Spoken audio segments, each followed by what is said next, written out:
welcome Ivan from Bohemia Interactive, and Hello. have a nice time. Thank you. So I guess we can start. Good afternoon, everyone. As was mentioned, my name is Ivan Buchta. I work at Bohemia Interactive, and today I'd like to talk about the construction of nonlinear gameplay in the Arma series. So welcome to the charm of the unexpected. Today, I would like to introduce what the Arma experience is about, why it is so specific. We can take a look at the core game mechanics behind it, as well as on the rules or methods we use in the gameplay design, in the design of Arma scenarios. And I'll also supply you with a couple of examples.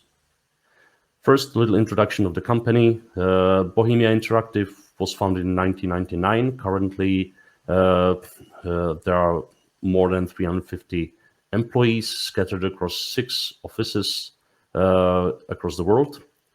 Bohemia Interactive became famous in 2001 for Operation Flashpoint, predecessor of Arma series, but our portfolio is much wider. Arma itself started by Operation Flashpoint, followed by 3 more installments and many DLCs. You may wonder why we talk about Arma 3 in this case, released 7 years ago. It's still being enjoyed by the players. As you can see, we still have more than 50,000 monthly active users. So you can still have a lot of fun in it.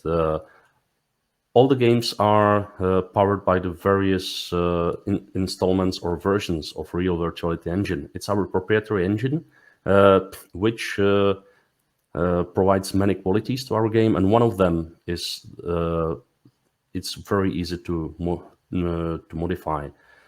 Thanks to this, we have very vibrant and creative community, which adds to the longevity of the title. Speaking of myself, I do come from such a community. During my university studies of environmental sciences and natural protection, I was doing a lot of Operation Flashpoint mods, also using some geoinformatics. So that's how I got hired in 2006, first as environment designer for the Arma series. Later, I became lead designer for Arma 2 and subsequently creative director. And my work focuses mostly on Arma, although you can see it also in other projects. Back in 2001, when Operation Flashpoint was released, I got naturally interested because I was playing a lot of shooter games, and then I found out that this one is very different. This is a screenshot of the Steal the Car, a famous short scenario, which was quite a surprise for me. I appeared there expecting another shootout, just run forward and shoot. Well, then I found out that the waypoint, which we can see to find the car, is very deceiving. Car position was randomized. Artificial intelligence was reacting to my moves, to my shooting. And I was amazed. Frankly, I was hooked. And I became interested in this very specific experience. And now I'm really glad I've had a chance to contributing to building and pushing it forward. Arma experience primarily focuses on depicting large combined arms battles. Players can assume many roles, including vehicle control, aircraft control, use of various weapons. The nature of their experience is very nonlinear. There are many twists and turns and emerging situations. And of course, it's a war game and a very accurate war game. Therefore, it's very challenging, gritty, and authentic experience. Now, how we do it? We have some very specific game rules or game mechanics which are tailored to cater to this kind of experience. We also have sandbox content, vehicles, weapons, environments, and these all are used in the scenarios, in the scenario design, which also have many peculiar aspects. First, let's take a look at the game core. Our approach to creating Arma games is a sandbox one. We build the game so that the universal rules are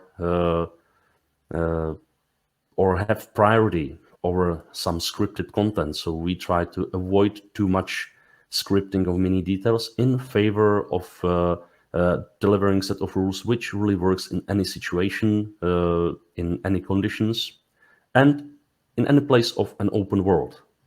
We don't limit players, we offer them this.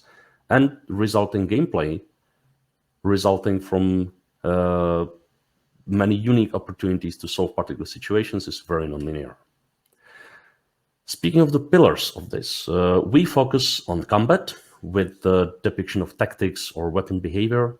We focus on the freedom as well. The freedom for player is paramount, and we don't just give players freedom of movement or choice. We also give them freedom of action or freedom to solve our tactical riddles in their own way.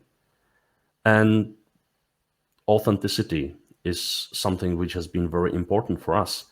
And it's not just about the form, which you can see here, yes, it looks like a military game, or function of all those weapons and vehicles.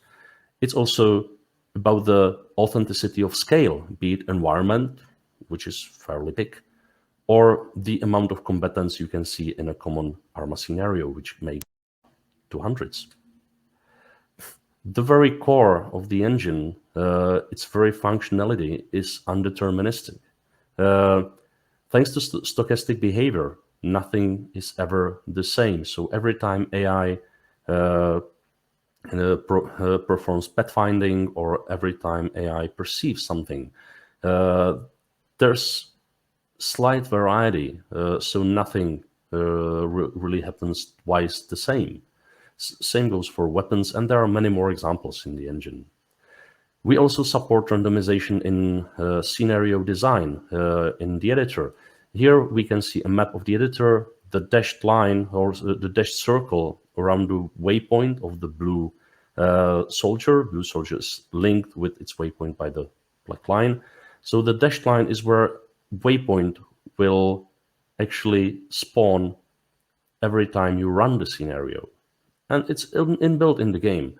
Other important features is randomized occurrence of entities. You can assign certain patrol only 50% occurrence, and it works. And there are also specific waypoint times, which cause AI to, or let AI react more freely to both threats and various information, which is broadcast over the AI radio networks. Core game mechanics, as I've mentioned already, provide the gameplay experience. They're always there, so there's no scripting needed. Be it how a character works, be it the combat rules, ballistics, or damage, or how the vehicles are controlled, what you can do with them. Artificial intelligence is a giant black box full of very clever programming. This all, together with environment and soundscape, is there once you insert a soldier in an empty scenario in the editor and run it. It's available and it works. It's not only about the rules, about the programming, it's also about the presentation. And we aim to deliver as immersive presentation as possible. For us, authentic look and sound is not just an aesthetics. It is also important functionality. So if you hear supersonic cracks, you are probably shot at. If you hear somebody muttering over the corner in some foreign language, it's probably your enemy, just talking to his radio. Combined with the minimalistic, I would say even austere user interfaces, we arrive to experience which is very immersive. There are no disturbances and players really play the game, not any interfaces. This all happens in big open worlds. The one we see here is Altis, 270 square kilometers of firm ground. Total area of this map is 900 square kilometers, 30 by 30 kilometers.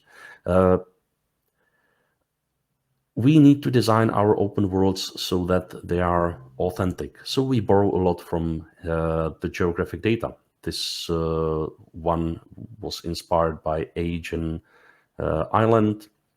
We have terrains inspired by places in Czech Republic or a Pacific archipelago. When we do this, we try to maintain the scale and structure of the original terrain because it fits within the authentic game rules. If you're shooting from a tank, if you can engage targets on 1 or 2 kilometers, it's just good to provide players with enough space to do that. We need to design the world so that they are universal for any scenario, and we need to make them readable so that player can decide based on what he sees. He can choose his own path or find a suitable cover.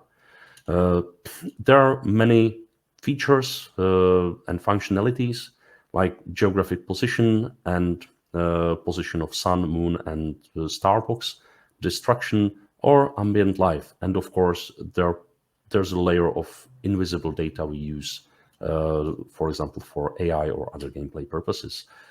Just a little example of how the daytime works. And these conditions may be truly game changers.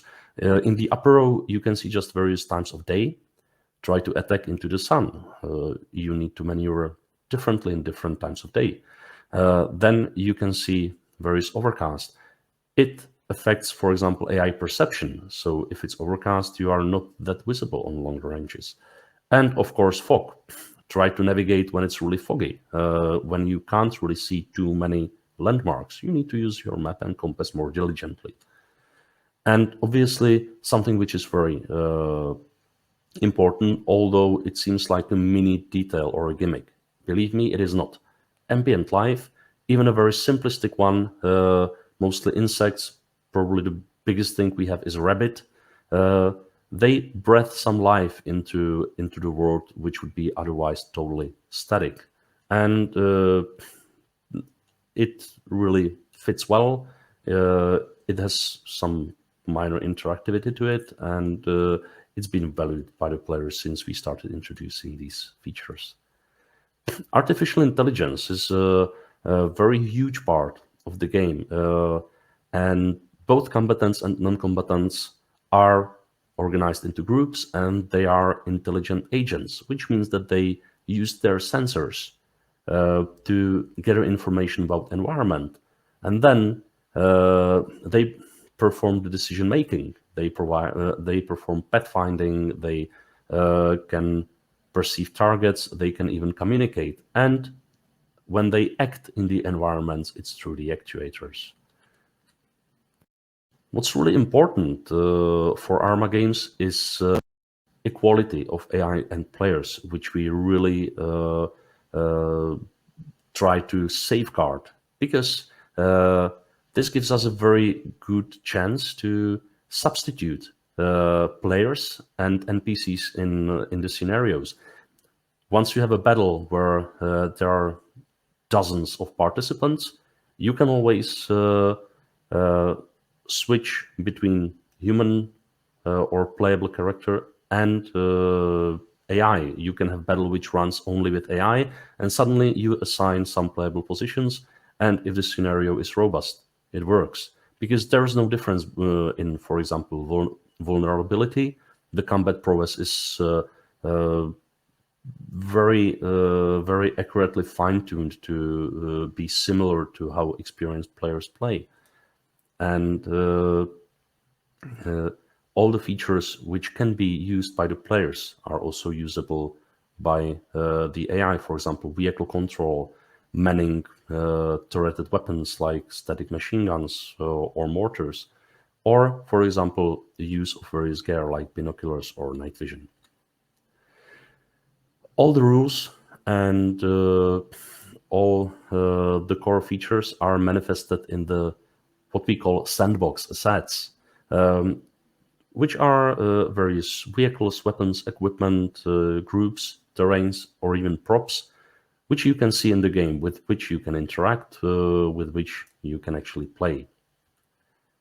Here's a little example of types of vehicles Arma 3 contains. As you can see, the opportunities for players are vast. We have ground vehicles, armored vehicles, aircraft, boats, helicopters, and even a submarine. Now we have all the playable vehicles, weapons. We have the sandbox. We have the rules controlling it. We have AI systems. Now we can blend all these in some playable content. We usually do it in Mission Editor. What you see here is a 3D editor featured in Arma 3. And fun fact, it's the most played game mode according to the Steam. It's part of the game, and you can design anything from simple skirmish to something very complex, where you do a lot of scripting outside the game as well. Speaking of Arma scenario, its structure is very universal. It starts with a briefing, followed by the actual gameplay in the runtime, and the debriefing or debriefings, depending on the outcome of the scenario. This sounds simple, but in this blue square of mission, there's a huge variety of both style and duration. It can be a 10-minute skirmish, as well as something you'd play on a server for days. We utilize the core of the game. So there's some environment, some terrain, some props, units with their waypoints, and some scripted features.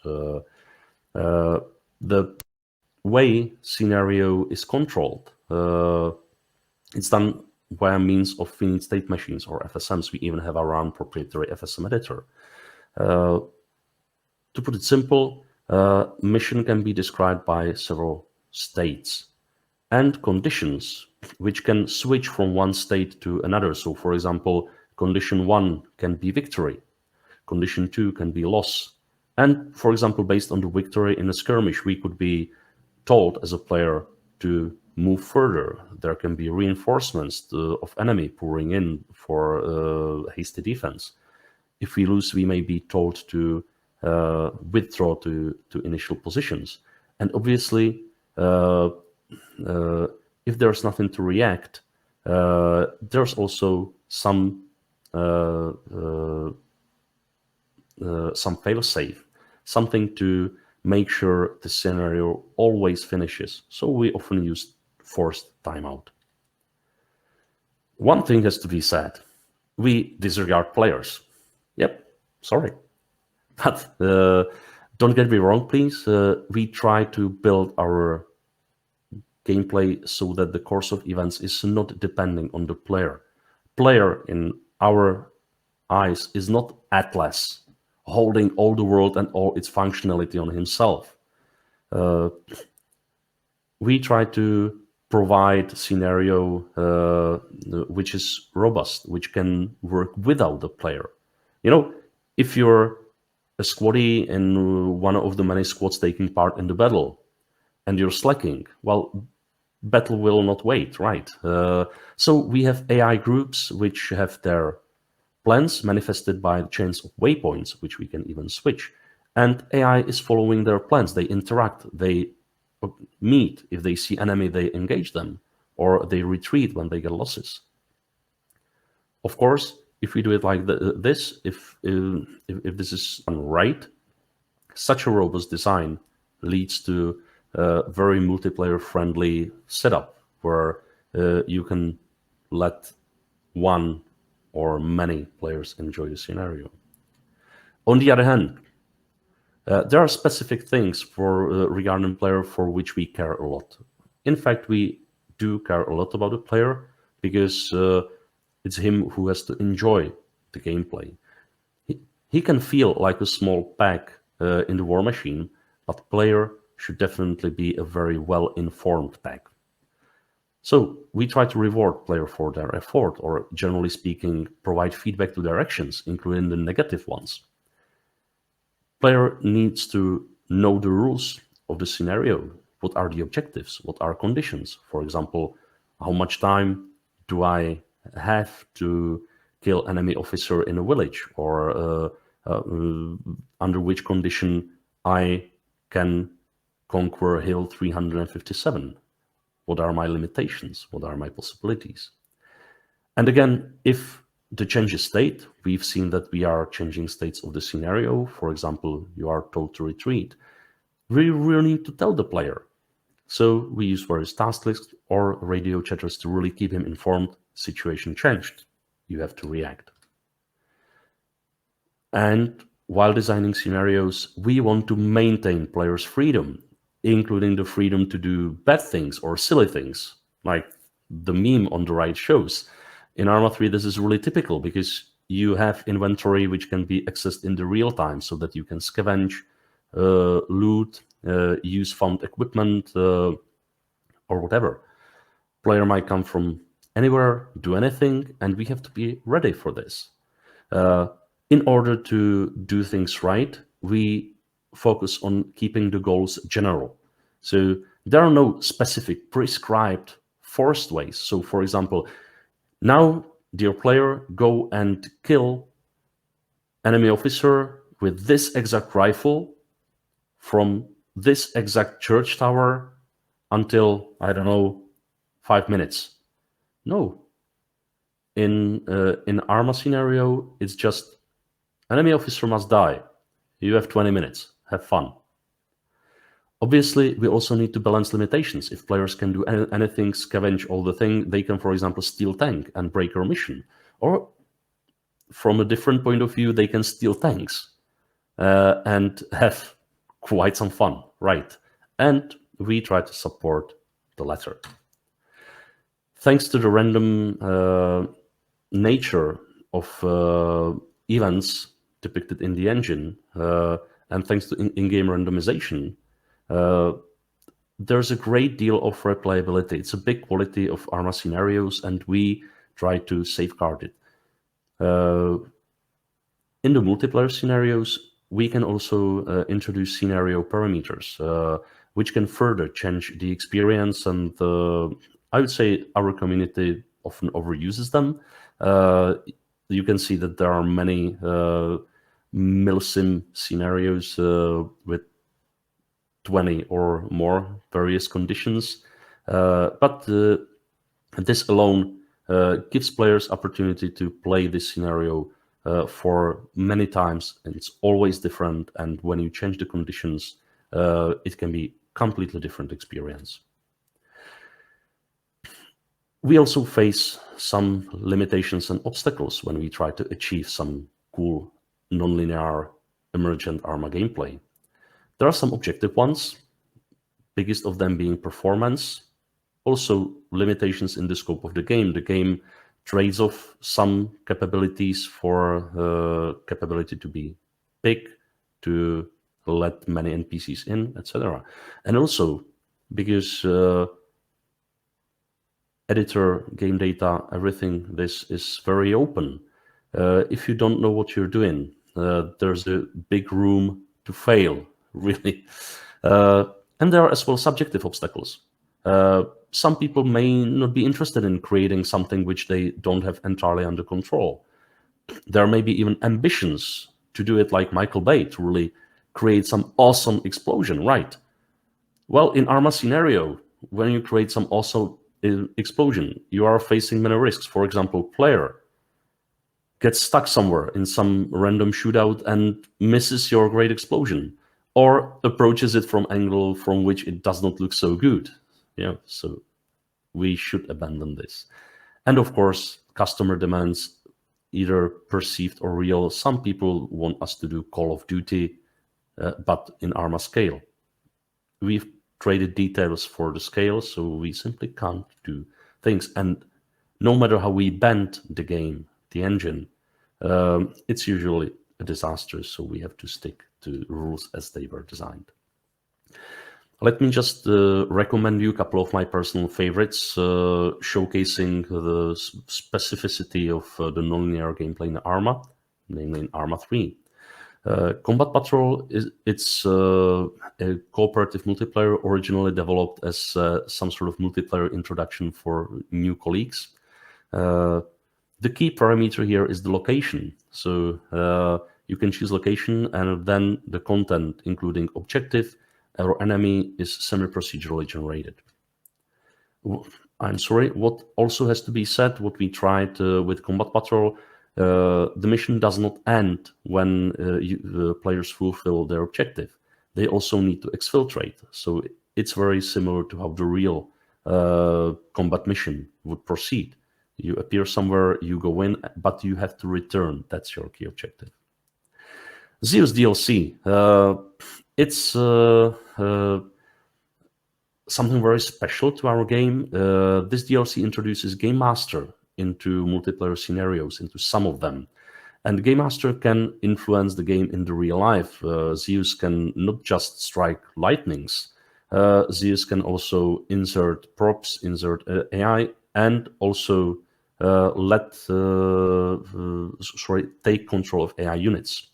Warlords, our latest attempt to create a capture the island style of scenario where you can play for the island on strategic level.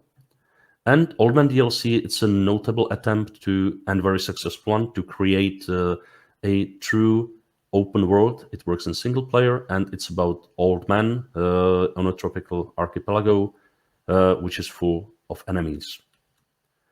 Last but not least, my colleagues developed a small cooperative scenario Retaliation, which can be played on Livonia, part of the Contact expansion.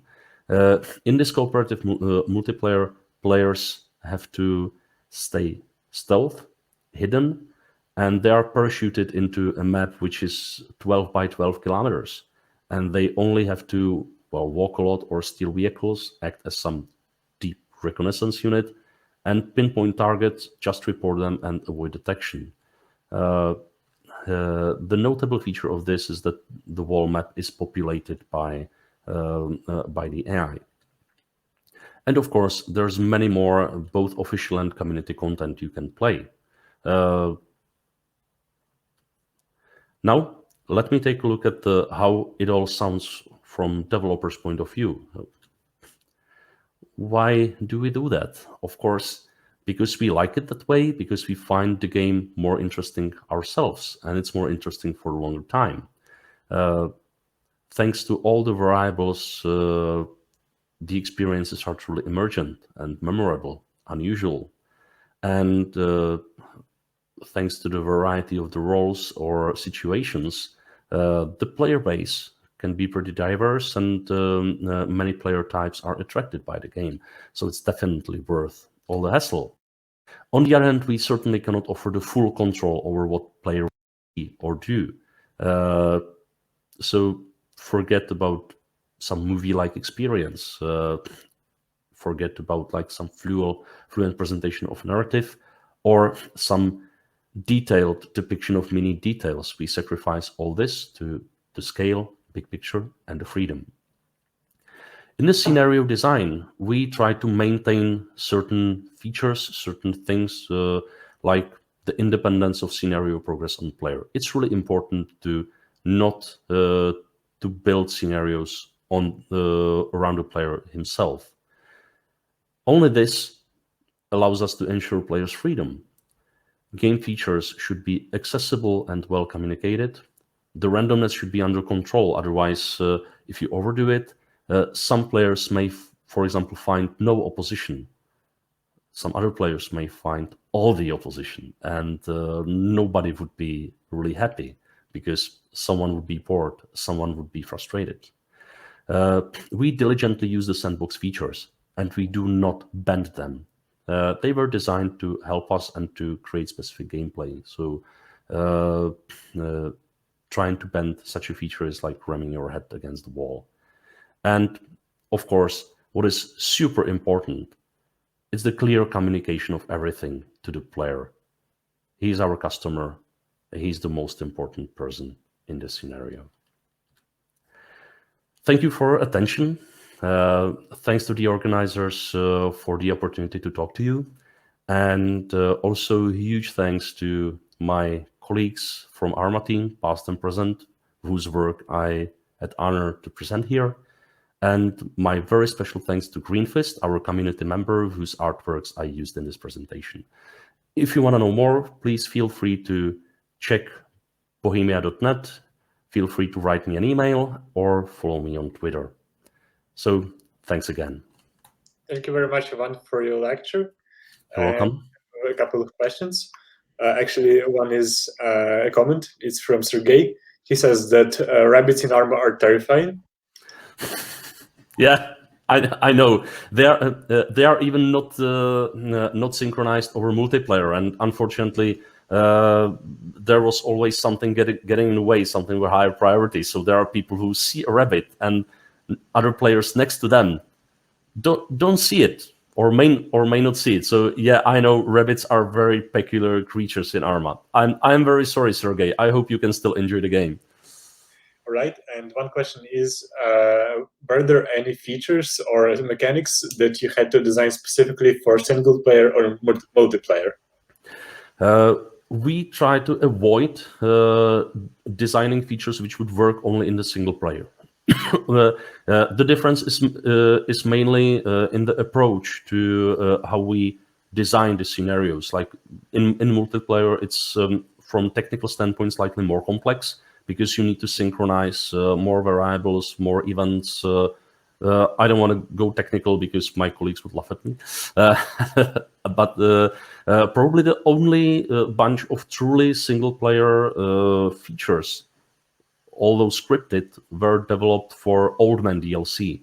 It's a huge open world where you can sleep, you can eat, you can access shops. You need to have some money, and to set up the basis for the experience, the guys who were working on it had to script all these additional role play game features, which are not a common part of the game itself. Thank you. One more question is, I think you have played maybe Zelda Breath of the Wild, and I'm just playing it. Yeah, I actually just finished it. And it's known for being a very systematic game where everything is interconnected. And do you think it's a good direction for Arma and other open world games to take, to be more? It definitely is. Zelda is a great example of game which gives you a lot of opportunities. They are well communicated, and they are universally usable. So you as a player are not confronted with excuses like, sorry, you can't do this here. You can always try it. You actually have to solve puzzles by trying various things you can do. And you as a player should not be overwhelmed. So if these rules are simple, and if the set of your opportunities is reasonably small, you can keep it in your head and you can use them. Arma obviously is a very complex game, but I would say that when we discuss the things, we try to have a very similar approach, a systematic one, and we try to avoid burning player. Of course, we are not too good in it, but we try to learn from our mistakes. All right, thank you very much for your answers. You're And welcome.